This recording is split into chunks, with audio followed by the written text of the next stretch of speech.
ଆଜି ରାଜନୀତି କରୁଥିବା ଲୋକମାନେ ଓଡ଼ିଶାରେ ଅସ୍ମିତା ଶବ୍ଦଟିର ବ୍ୟବହାର ବହୁତ କରୁଛନ୍ତି। ସେମାନଙ୍କର ବିଶ୍ୱସନୀୟତା ବା ପ୍ରତିଶ୍ରୁତିବଦ୍ଧତା ଅସ୍ମିତା ପ୍ରତି କେତେ ତା ମୋର କହିବା ସମ୍ଭବପର ନୁହେଁ, କିନ୍ତୁ ଶବ୍ଦଟି ଆଜି କୌତୂହଳ ସୃଷ୍ଟି କରିଛି, କିଛି ଜିଜ୍ଞାସା ମଧ୍ୟ ସୃଷ୍ଟି କରିଛି। ତଥାପି ଅସ୍ମିତା ଶବ୍ଦଟି ଆଜି ବି ଅନେକ ଯୁବକ ଯୁବତୀ, ବିଶେଷ କରି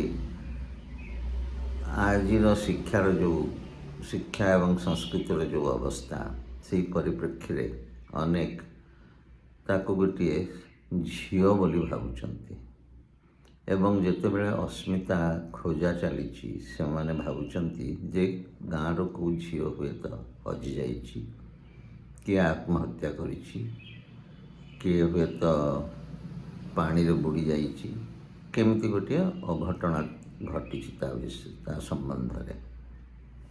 ଇଏ ହେଉଛି ଆଜିର ବାସ୍ତବିକତା।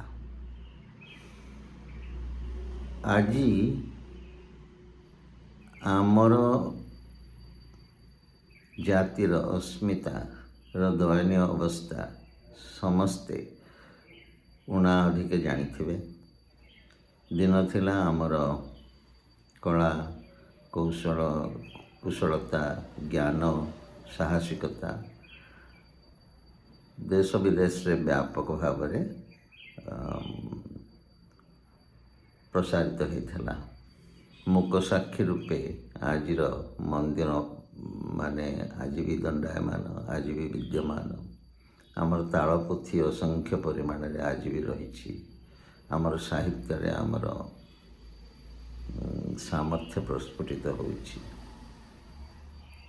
ତାହା ସତ୍ତ୍ୱେ ଏଇଭଳି ଗୋଟିଏ ପୃଷ୍ଠଭୂମି ପରିପ୍ରେକ୍ଷୀରେ ଆଜିର ଅବସ୍ଥା କ'ଣ?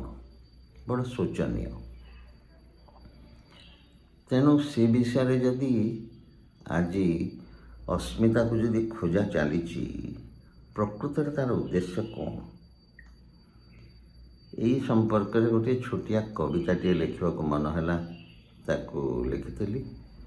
ଏଠି ଯେଉଁ ଗାଁ କଥା ଲେଖା ହେଇଛି, ଗାଁ କୌଣସି ନିର୍ଦ୍ଦିଷ୍ଟ ଗାଁ ନୁହେଁ, ଗାଁ ଗୋଟିଏ ଶବ୍ଦ ମୁଁ ବ୍ୟବହାର କରିଛି ସମଗ୍ର ରାଜ୍ୟ ପାଇଁ।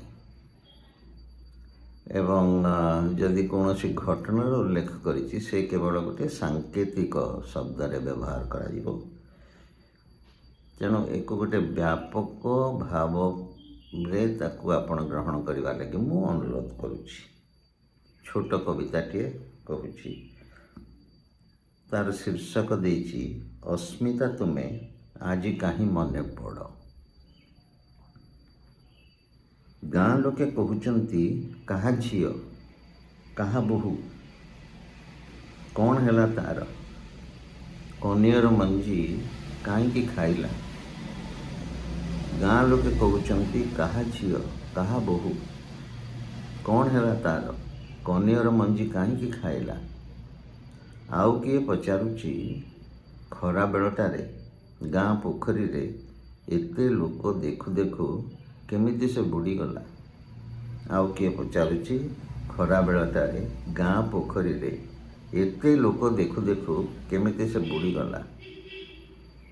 ଚିଠିଟିଏ ପାଇଲି ତୁମର, ଲେଖିଛ ଅସ୍ମିତା ନିଜ କଲମରେ। ଚିଠିଟିଏ ପାଇଲି ତୁମର, ଲେଖିଛ ଅସ୍ମିତା ନିଜ କଲମରେ। ନିଜ ଗାଁ କଥା, ମାମୁଁ ମଉସା କକେଇ ବାପାଙ୍କର କଥା। ନିଜ ଗାଁ କଥା, ମାମୁଁ ମଉସା କକେଇ ବାପାଙ୍କର କଥା। ଶୋଇଥିଲେ ଦିନ ଦ୍ୱିପହରେ ମଦ ପିଇ ମାଗଣାରେ। ଶୋଇଥିଲେ ଦିନ ଦ୍ୱିପହରେ ମଦ ପିଇ ମାଗଣାରେ। ଟିପ ଚିହ୍ନ ନେଇଗଲା ଚଲାକ ବେପାରୀ। ଟିପ ଚିହ୍ନ ନେଇଗଲା ଚଲାକ ବେପାରୀ, ମାଲିକକୁ ଗୋତି କରିଦେଲା। ମାଲିକକୁ ବୋତି କରିଦେଲା। ସେଇଦିନ ଦ୍ୱିପହରେ ଚାଲିଗଲି ତୁମ ଗାଁ ଛାଡ଼ି। ସେଇଦିନ ଦ୍ୱିପହରେ ଚାଲିଗଲି ତୁମ ଗାଁ ଛାଡ଼ି।